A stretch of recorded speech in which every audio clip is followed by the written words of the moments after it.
शहर की ताज़ा तरीन व खास खबरों के लिए अमरावती मंडल न्यूज़ चैनल को सब्सक्राइब करें तथा बेल आइकन को जरूर दबाएं।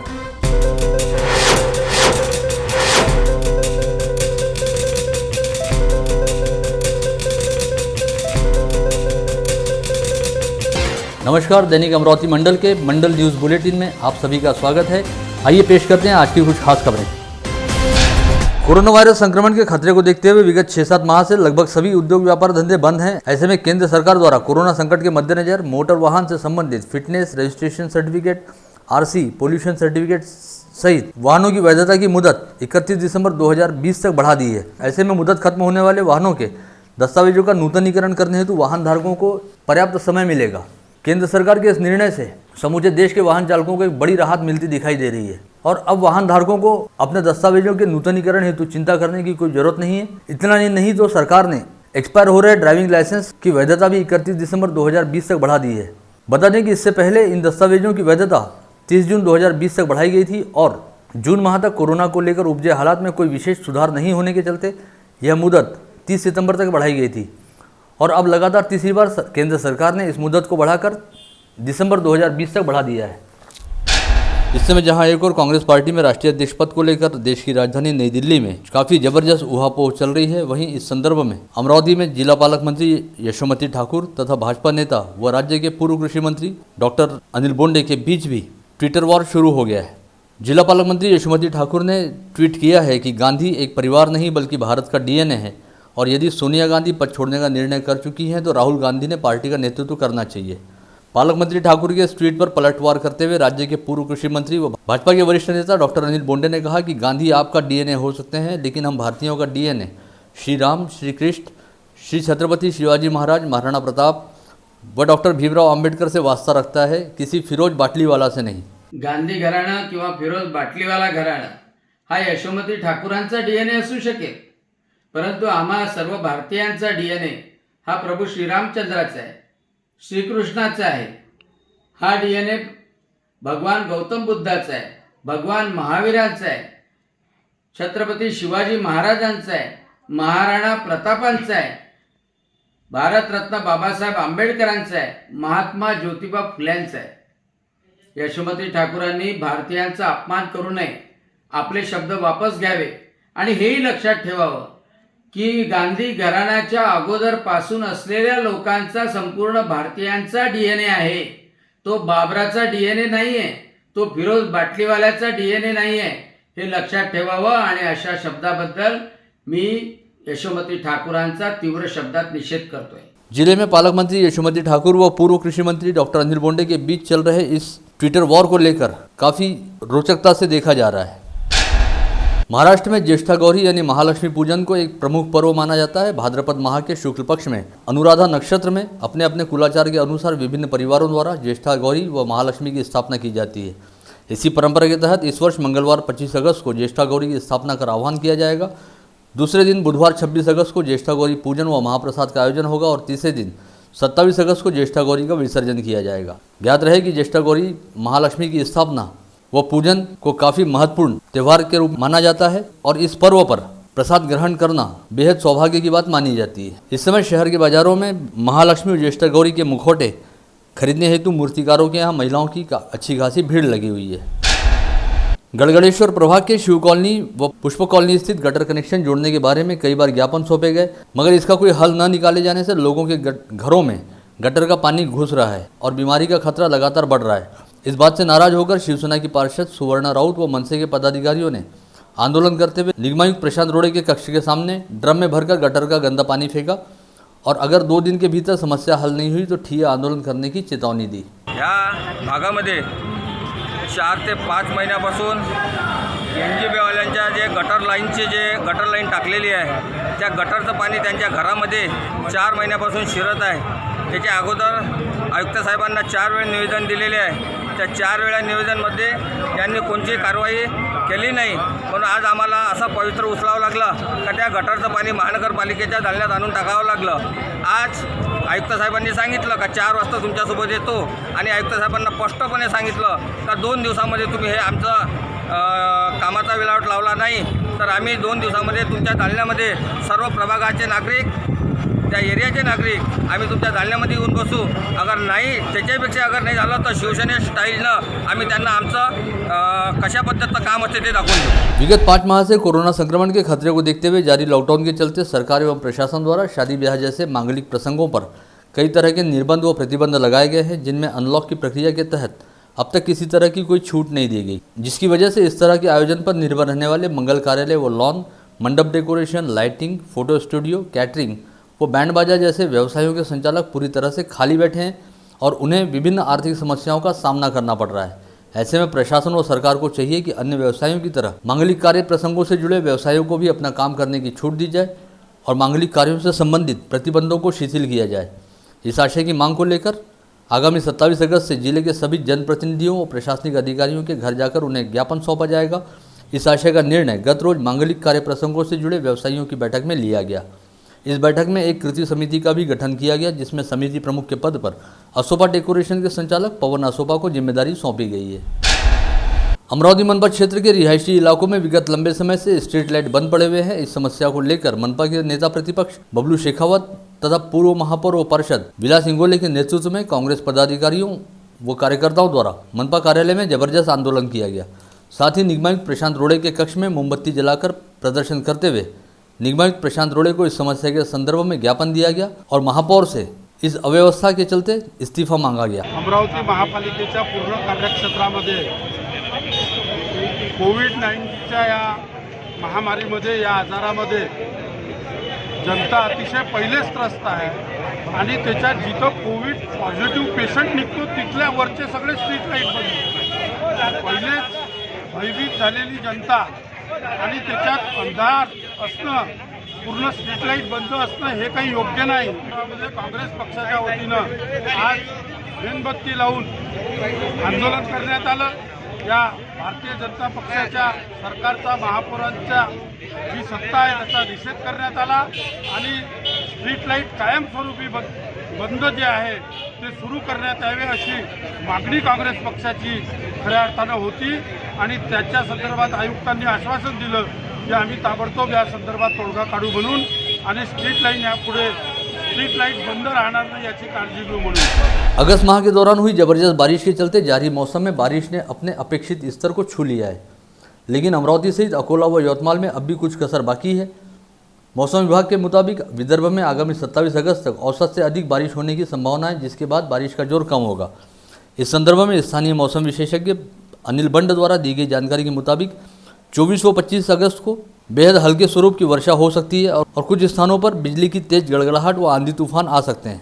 वहीं 26 व 27 अगस्त को काफ़ी स्थानों पर बारिश होगी और कई स्थानों पर मूसलाधार बारिश की संभावना है तथा 28 अगस्त को समूचे विदर्भ में जबरदस्त बारिश होने की संभावना है। अमरावती जिले सहित विदर्भ के अधिकांश हिस्सों में सोयाबीन की फसलों पर कीटकों व संक्रामक बीमारियों का प्रादुर्भाव होने के चलते खेतों में खड़ी फसल बर्बाद हो रही है। ऐसे में किसानों को भारी नुकसान का सामना करना पड़ रहा है। अतः नुकसान का पंचनामा करते हुए किसानों को जल्द से जल्द आर्थिक सहायता प्रदान की जाए, इस आशय की मांग राज्य के पूर्व मंत्री व भाजपा नेता डॉक्टर अनिल बोंडे ने सीएम उद्धव ठाकरे के नाम जारी पत्र में की है। डॉक्टर अनिल बोंडे द्वारा सीएम उद्धव ठाकरे के नाम यह पत्र यहाँ के जिलाधीश कार्यालय को सौंपा गया। संपूर्ण विदर्भामध्ये सोयाबीनचा पेरा खूप मोठ्या प्रमाणात आहे। अगोदर महाबीजचं बाकीच्या कंपन्याचं सोयाबीन उगवलं नाही, दुबार पेरणी करावी लागली आणि आता भरपूर पाऊस झाल्यानंतर सोयाबीन वाढलं तर त्यामध्ये खोडकिडा आला आहे आणि त्या खोडकिड्याच्यामुळं शेंगा धरत नाही, फुलोर येत नाही, संपूर्णतः रस शोषण क्षमता ही नष्ट होते आणि या प्रकारे हा जो खोडकिडा आहे त्यामुळं संपूर्णतः सोयाबीन पिवळं पडतं, म्हणजे त्याला सोंगायचंच काम नाही, लावलेला संपूर्ण खर्च वाया जातो आणि त्यामुळं याचं तातडीनं सर्वेक्षण करावं। कृषी खातं झोपलेलं आहे, त्यांचेच मंत्री सांगतात की झोपलेलं आहे, मग त्यांच्या मंत्र्यांनी त्यांना गदगद हलवावं आणि जागं करावं, सर्वेक्षण करावं आणि शेतकऱ्यांना तातडीनं मदत द्यावी। यासाठी आम्ही आलो। इथे पालकमंत्री पण बसल्या होत्या, पण दुर्दैव असं की शेतकरी सोयाबीन घेऊन आल्यानंतर पालकमंत्र्याच्या चेहऱ्यावरची एक रेषही हलली नाही। असा कसा त्यांचा DNA आहे कळत नाही, परंतु पालकमंत्र्यांनी या सोयाबीनच्या संदर्भात तातडीनं दखल घेतली पाहिजे, ही सुद्धा आमची मागणी आहे। इस समय पश्चिम विदर्भ के अमरावती सहित अकोला, यवतमाल व वाशिम इन जिलों में कोरोना संक्रमण ने एक बार फिर रफ्तार पकड़ ली है। सोमवार को इन चारों जिलों में एक दिन के दौरान कोरोना के 209 संक्रमित मरीज पाए गए, जिसमें से अमरावती में 60, अकोला में 45, यवतमाल में 55, वाशिम में 49 नए संक्रमित मरीज सामने आए हैं। साथ ही वाशिम जिले में 2 कोरोना संक्रमित मरीजों की मौत हो जाने की जानकारी है। अमरावती में संत गाड़गे बाबा अमरावती विद्यापीठ की कोविड टेस्ट लैब से 40 लोगों की रिपोर्ट पॉजिटिव आई। वहीं रैपिड एंटीजन टेस्ट में 20 लोगों के पॉजिटिव मिलने की जानकारी है। इसके साथ ही अमरावती में कुल संक्रमितों की संख्या बढ़कर 4,634 पर जा पहुंची है, जिसमें से अब तक 112 संक्रमितों की मौत हो चुकी है। वहीं अकोला में सोमवार 24 अगस्त को 45 लोग कोरोना संक्रमित पाए गए, जिसमें 20 महिलाओं व 25 पुरुषों का समावेश रहा। अकोला में कोरोना के कुल संक्रमितों की संख्या बढ़कर 3,520 पर जा पहुंची है। इसके अलावा यवतमाल जिले में सोमवार को 55 नए संक्रमित मरीज पाए गए, जिनमें 34 पुरुषों व 31 महिलाओं का समावेश रहा। यवतमाल जिले में अब कुल संक्रमितों का आंकड़ा 2,577 पर जा पहुंचा है, जिसमें से 66 मरीजों की मौत हो चुकी है। उधर वाशिम जिले में सोमवार को इलाज के दौरान 2 लोगों की मौत हो गई और दिन भर में 49 नए संक्रमित मरीज पाए गए। यहां पर अब तक 1,431 कोरोना संक्रमित मरीज पाए जा चुके हैं, जिसमें से 27 लोगों की मौत हो चुकी है। सर्वाधिक उल्लेखनीय बात यह रही कि सोमवार को बुल्ढाना जिले में कोरोना का एक भी संक्रमित मरीज नहीं पाया गया। हालांकि इससे पहले अब तक बुल्ढाना जिले में कुल 2,580 कोरोना संक्रमित मरीज पाए जा चुके हैं, जिनमें से 42 मरीजों की मौत हो चुकी है। अमरावती के कोविड अस्पताल में इलाज हेतु भर्ती कराए गए 46 वर्षीय व्यक्ति की शनिवार 22 अगस्त की रात 10 बजे के आसपास मौत हो गई थी, लेकिन संबंधित मरीज के रिश्तेदारों को रविवार 23 अगस्त की दोपहर तक अस्पताल प्रशासन द्वारा इस बारे में जानकारी नहीं दी गई। ऐसा आरोप लगाते हुए संबंधित परिजनों ने कोविड अस्पताल में जमकर हंगामा मचाया। इस मामले को लेकर अस्पताल प्रशासन का कहना रहा कि इस मरीज ने अस्पताल में भर्ती होते समय जो मोबाइल नंबर दर्ज कराया था, वो मोबाइल नंबर खुद मरीज के पास ही था। ऐसे में उसके परिजनों से संपर्क करने का कोई दूसरा जरिया अस्पताल प्रबंधन के पास नहीं था, अतः संबंधित परिवार से संपर्क करने में थोड़ा समय लग गया। इस मामले की जानकारी मिलते ही गाड़गेनगर पुलिस थाने का पथक तुरंत कोविड अस्पताल पहुंचा, जहां पर मृतक मरीज के परिजनों को समझा बुझाकर शांत किया गया। स्थानीय बडनेरा रोड स्थित महेश भवन में मनपा प्रशासन की ओर से अनुमति मिलने के बाद शहर के ख्यातनाम चिकित्सक डॉक्टर अरुण हरवानी द्वारा निजी कोविड अस्पताल शुरू कर दिया गया है, जहाँ पर इस समय 24 कोरोना संक्रमित मरीज भर्ती होकर अपना इलाज करा रहे हैं। इस निजी कोविड अस्पताल हेतु महेश भवन के कमरों में 48 बेड की व्यवस्था की गई है। साथ ही महेश भवन की ऊपरी मंजिल पर 4 से 5 वेंटिलेटर बेड की व्यवस्था है और निचली मंजिल स्थित हॉल में 30 बेड का आईसीयू बनाया गया है। इस अस्पताल में 24 घंटे 40 से 50 लोगों का स्टाफ मरीजों की सेवा में तैनात किया गया है, जिसमें 10 से 12 डॉक्टरों का भी समावेश है। स्थानीय सुपर स्पेशलिटी अस्पताल में बनाए गए कोविड हॉस्पिटल में विगत लंबे समय से एक दिन की छुट्टी लिए बिना लगातार अपनी सेवाएं प्रदान कर रहे हैं और 24 घंटे कोरोना संक्रमित मरीजों के इलाज हेतु जी जान से जुटे हैं। इस समर्पित सेवा के बाद विगत शनिवार को डॉक्टर भूषण दंपति ने गणेश चतुर्थी के पर्व पर 5 माह पश्चात मात्र एक दिन की छुट्टी ली और इस छुट्टी वाले दिन भी उन्होंने ब्लड बैंक में मरीजों के लिए रक्त की कमी देखते हुए खुद रक्तदान कर इंसानियत के प्रति अपना फर्ज निभाया। डॉक्टर रवि भूषण व उनकी पत्नी डॉक्टर क्षमा भूषण द्वारा इस तरह से मानव सेवा, समर्पण व इंसानियत की एक अनूठी मिसाल पेश की गई है, जिसकी सर्वत्र सराहना हो रही है। विगत शनिवार 22 अगस्त से शहर सहित जिले में 10 दिवसीय गणेशोत्सव का प्रारंभ हुआ, जिसके तहत अमरावती शहर पुलिस आयुक्तालय क्षेत्र में 294 तथा ग्रामीण पुलिस अधीक्षक कार्यालय अंतर्गत 972 स्थानों पर सार्वजनिक गणेशोत्सव मंडलों द्वारा गणेश प्रतिमाएं स्थापित की गई हैं। इसमें से कई ग्रामीण क्षेत्रों में एक गांव एक गणपति की संकल्पना को साकार किया गया है।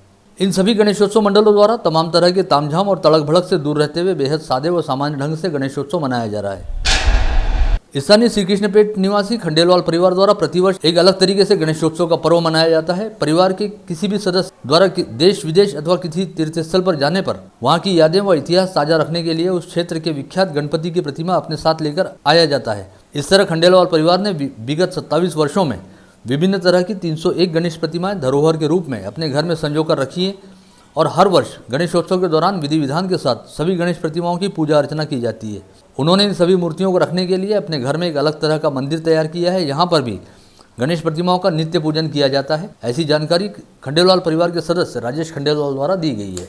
हम लोग करीब 27 वर्षों से ये कलेक्शन कर रहे हैं और 27 वर्षों से हर साल हमारी थीम अलग अलग होती है। पहले हमारे पास 11 गणपति थे, जो धीरे धीरे संग्रह करते करते बढ़ते बढ़ते आज 301 गणपति हमारे पास में हो गए हैं। ये मूर्तियों के रूप में है, कैलेंडर्स के रूप में है और अलग अलग स्टैचूज के रूप में है। ऐसे अलग अलग विभिन्न मुद्राओं में हमारे पास गणपति है। भारत के तथा विदेशों के विभिन्न जगहों के गणपति हमारे पास में है।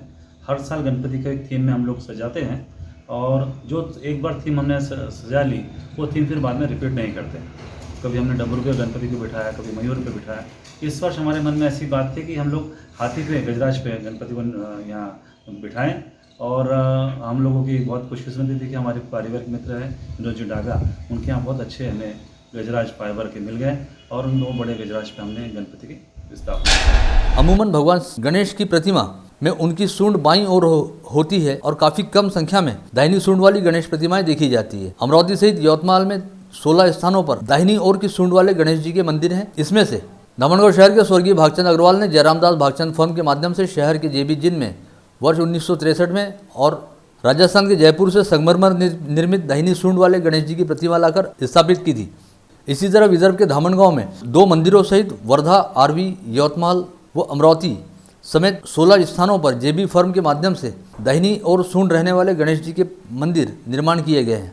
इस फर्म के संचालक शरद कुमार अग्रवाल के मुताबिक उनके फर्म द्वारा कहीं पर भी काम की शुरुआत व व्यापार का शुभारंभ करने से पहले दाहिने हाथ की ओर सूंड रहने वाले गणेश जी के दर्शन किए बगैर किसी काम की शुरुआत नहीं की जाती। 5 दिन पूर्व रामपुरी कैंप परिसर निवासी एक महिला के घर में घुसकर छेड़खानी करने और जान से मारने की धमकी देने के आरोप में नामजद फरार आरोपी राजकुमार उर्फ हिप्पी टेहरराम सुंदरानी को गाड़गेनगर पुलिस द्वारा गिरफ्तार करने में सफलता प्राप्त की गई है। इस मामले में पुलिस आगे की कार्रवाई कर रही है। यवतमाल जिले के बीटरगांव पुलिस थाना क्षेत्र अंतर्गत अनंतवाड़ी खेत में फसल पर छिड़काव करने के लिए लाई गई जहरीली दवा अपने 4 वर्षीय बेटे सम्राट विशाल रणमले को पिलाने के बाद सविता विशाल रणमले ने भी जहर पीकर आत्महत्या कर ली। यह दिल दहला देने वाली घटना उजागर होने के बाद पुलिस ने मृतक महिला के खिलाफ हत्या व आत्महत्या का अपराध दर्ज किया है। इसी के साथ आज का बुलेटिन यहीं समाप्त होता है। कल दोबारा आप सभी से मुलाकात होगी ऐसे ही कुछ खास खबरों को लेकर। तब तक के लिए नमस्कार।